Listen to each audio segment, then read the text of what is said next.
Welcome दोस्तों, स्वागत है आप सभी का हमारे fact knowledge hub YouTube channel पर। दरअसल आज हम बात करने वाले हैं भारत और अन्य देशों के बीच आखिर क्या क्या सीक्रेट समझौते पर बात की गई है और भारत को इससे क्या क्या फायदे होंगे। तो दोस्तों, हाल ही में संपूर्ण हुई G20 की बैठक में सऊदी अरब के क्राउन प्रिंस मोहम्मद बिन सलमान ने शनिवार को एक नए आर्थिक गलियारे के लिए भारत के महत्वपूर्ण और यूरोप के बीच एक समझौते पर हस्ताक्षर किए हैं, जिसमें बिजली और हाइड्रोजन के लिए पाइपलाइनें शामिल है। और अमेरिकी अधिकारियों के अनुसार इस परियोजना के जरिए खाड़ी देशों को और दक्षिणी एशिया के व्यापार को फिर से व्यवस्थित किया जाएगा, यानी कि इसमें मध्य और पूर्वी देशों को रेलवे नेटवर्क से जोड़ा जाएगा, जो कि भारत से बंदरगाह के जरिए कनेक्टेड होगा, जो कि एक तरह की विश्व सप्लाई चेन की तरह काम करेगी। चलिए आगे आपको बता देते हैं कि आखिर चीन के लिए कैसे खतरा बन सकती है यह परियोजना, यानी कि समझौता। दरअसल इस परियोजना को चीन के लिए सीधे तौर पर खतरा बताया जा रहा है और चीन इन दिनों से काफी तेजी से मध्य पूर्व में अपने प्रभाव का विस्तार कर रहा है, क्योंकि चीन की इस कोशिश से वह मध्य पूर्व में अमेरिका की जगह लेना चाहता है। और चीन ने इसके लिए अपनी नई चाल चलकर ईरान और सऊदी अरब पर दबाव बनाकर दोनों देशों के बीच कई दशकों पुरानी दुश्मनी को खत्म करा दिया है। और इतना ही नहीं, चीन मध्य पूर्व के देशों को हथियार और दूसरे रक्षा के सामान भी भारी मात्रा में बेच रहा है, ताकि इन देशों को अमेरिका की जरूरत नहीं पड़े। जिसके लिए चीन के इस बढ़ते प्रभाव को रोकने के लिए भारत और अमेरिका दोनों देश अब अलर्ट हो चुके हैं, क्योंकि वहाँ का पूरा इलाका ऊर्जा के संसाधनों से भरा हुआ है। इसलिए वहाँ पर चीन के बढ़ते प्रभाव को रोकना भारत के लिए काफी मायने रखता है, जिसको रोकने के लिए अब सभी देशों से सहायता मिल रही है। और भारतीय विदेश सचिव शशांक ने टीवी चैनल के जरिए बात करते हुए बताया है कि भारत, अमेरिका, जापान और बाकी देशों ने एक साथ मिलकर दिखा दिया है कि जो भारत का रवैया है या जो भारत का तरीका है, सबको साथ लेकर चलने का, सबको साथ मिलकर काम करने का, वह सफल होना चाहिए। और वही सफल हो रहा है, जिसके कारण भारत को विश्व गुरु माना जा रहा है। दरअसल कुछ समय पहले अफ्रीका के ऊपर चीन का भारी कर्जा था, जिसके नहीं चुकाने पर चीन अफ्रीका पर कब्जा करने वाला था, परंतु भारत ने ऐसे समय में अफ्रीका का साथ देते हुए चीन का कर्जा लौटा दिया। और यही नहीं, इसके अलावा भी अफ्रीका को अपनी प्राथमिकता के आधार पर भारत मदद करता आया है। और इसी तरीके से सऊदी अरब और यूरोप में हमारा मल्टी मॉडल रूट बनाया जाएगा, जो कि सिर्फ अच्छे संबंधों से ही संभव है। और अब हम यानी कि भारत, सऊदी अरब, यूएई, ईरान उत्तरी दक्षिणी कॉरिडोर का निर्माण करना चाहते हैं, जिससे व्यापार के लिए कम समय में आवागमन सुगम हो सके। और इस प्रोजेक्ट में जो भी समस्या आएगी वह सभी G20 समिट के पश्चात संपूर्ण की जाएगी। और इस निर्माण के चलते या प्रोजेक्ट के चलते चीन की नींद हराम हो गई है। भारत के मिडिल ईस्ट और यूरोप तक इकोनॉमिक कॉरिडोर के इस निर्माण से जानिए भारत को आखिर क्या क्या फायदे होने वाले हैं। दरअसल भारत के पीएम ने मेगा इकोनॉमिक कॉरिडोर के निर्माण का ऐलान किया है, जिसमें भारत, यूएई, सऊदी अरब, European Union, France, Italy, Germany और अमेरिका शामिल है।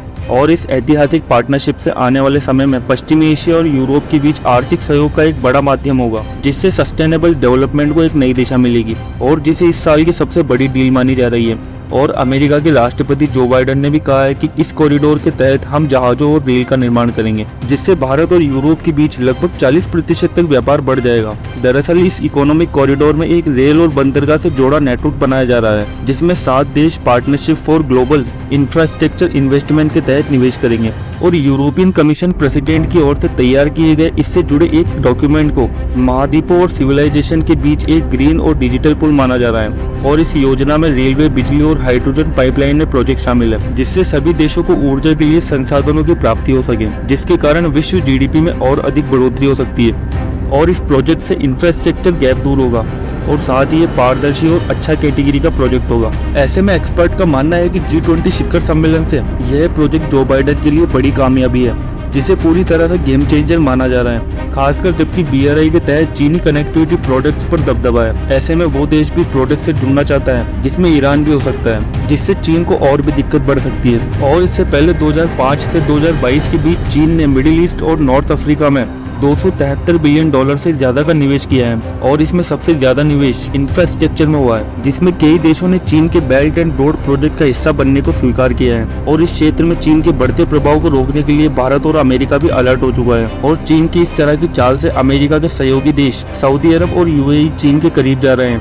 क्योंकि वह तेजी से पूर्वी देशों के साथ संबंध मजबूत करना चाहता है। और इसी के कारण पिछले साल दोनों देशों ने तेल के संबंध खाड़ी देशों ने ब्रिक्स समूह में शामिल होने की घोषणा की है, जो कि उभरते बाजार वाले देशों का एक समूह है। दरअसल ब्रिक्स में शामिल देश ब्राजील, रूस, भारत, चीन, दक्षिणी अफ्रीका के नेता समूह के प्रभाव बढ़ने और वैश्विक अर्थव्यवस्था के व्यापार को अमेरिका के प्रभुत्व कम करने की कोशिश कर रहे हैं। जिसमें अमेरिकी डॉलर की भूमिका भी शामिल है। और चीन ने हाल ही में उभरते बाजारों को अरबों डॉलर की फंडिंग की है, जिसके चलते चीन ने मिडिल ईस्ट और अपनी बढ़ती भागीदारी को मजबूत किया है। और शी जिनपिंग अगले महीने बेल्ट एंड रोड शिखर सम्मेलन में रूसी राष्ट्रपति व्लादिमीर पुतिन सहित दुनिया के बड़े नेताओं से मेजबानी करने जा रहे हैं। और इसके प्रभाव को रोकने के लिए G20 में अथक प्रयास किए जा रहे हैं, जिसके चलते भारत के बनाए प्रोजेक्ट पर काम हुआ तो वेस्ट एशिया में रेलवे लाइनों का जाल बिछेगा और इन रेलवे नेटवर्क को बंदरगाहों से जोड़ा जाएगा, जिसके लिए भारत पहले से ही मोजाम्बिक और मॉरिशस जैसे देशों में पहले से ही रेलवे प्रोजेक्ट पर काम कर रहा है, जो कि भारत के लिहाज से यह प्रोजेक्ट काफी महत्वपूर्ण है, क्योंकि मिडिल ईस्ट में बाकी देशों को एक मजबूत साथी चाहिए और भारत उसी की कमी को पूरा कर सकता है। और साल 2024 में होने वाले चुनाव से पहले बाइडेन इस प्रोजेक्ट को पूरा करना चाहते हैं और अमेरिका यही चाहता है कि सऊदी अरब और इजराइल के बीच संबंध सामान्य हो जाए, जिसके चलते भविष्य में इजराइल को भी रेलवे प्रोजेक्ट का हिस्सा बनाया जा सके। और यही नहीं, इजराइल के बंदरगाहों के जरिए इसे यूरोप से भी आसानी से जोड़ा जा सकता है, जिससे भारत खाड़ी देशों में अपनी रेल आसानी से दौड़ा सकता है। और उसी के साथ चीन को भारी झटका लग सकता है, जिससे वह अपने प्रभावी क्षेत्रों पर अपना अस्तित्व खो देगा। इसी के साथ दोस्तों विदा लेते हैं। वीडियो अगर अच्छी लगे तो लाइक और चैनल को सब्सक्राइब जरूर कर देना। धन्यवाद।